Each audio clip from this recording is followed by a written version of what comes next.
Ning kowe luput kowe wani karo wong Mandura. Luput kula mapan teng pundi? Kowe wani karo pepundhen. Kula wani merga ana jalarane. Jalarane apa? Jalarane kula mbelani bapak.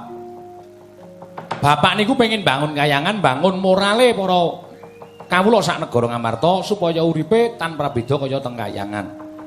Lah syarate kudu para Pandhawa rawuh teng Karang Kadempel sinambi mundi pustaka jamus miyang jimat kelima sada. Ning teng riku pun rawuh Sinun Ndarawati lan Sinun Prabu Mandura. Sinun Prabu Mandura nderekke Sinun Prabu Ndarawati.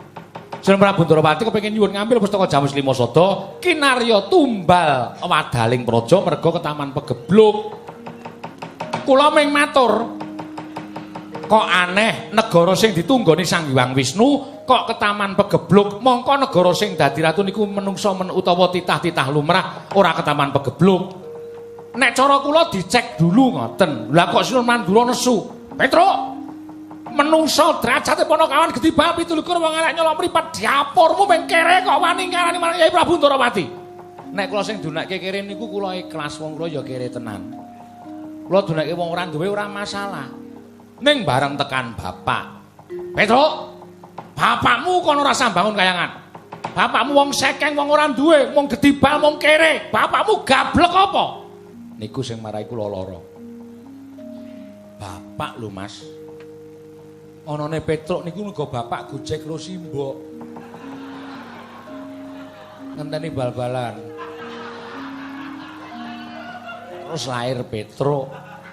Bapak niku sing kula sembah. Siji, Petruk kudu nyembah karo sing gawe urip. Angka loro, Petruk nyembah karo wong tuane Petruk. Niku kewajibaning manungsa urip ing alam padang. Nek bapak kula DC durek kaya ngoten niku Petruk nesu niku lumrah. Petruk nesu niku wis memper. Lah jebul sampean nek tak kula unekke, Antasena, anake Werkudara, wong drogak-drogok ora iso basa, ora iso ndodok. Unah-unuh ngalor ngidul. Lara ora atine? Atiku lara. Padha aku, Mas. Aku yo lara atiku.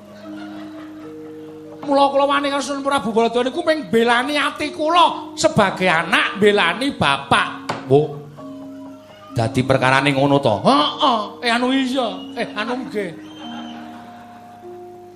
Oh, lah yen ngono barang tak pitung-pitung bener kowe mbangane wong Mandura. Lah gene iso menggalih. Rada penake wetengku pisan.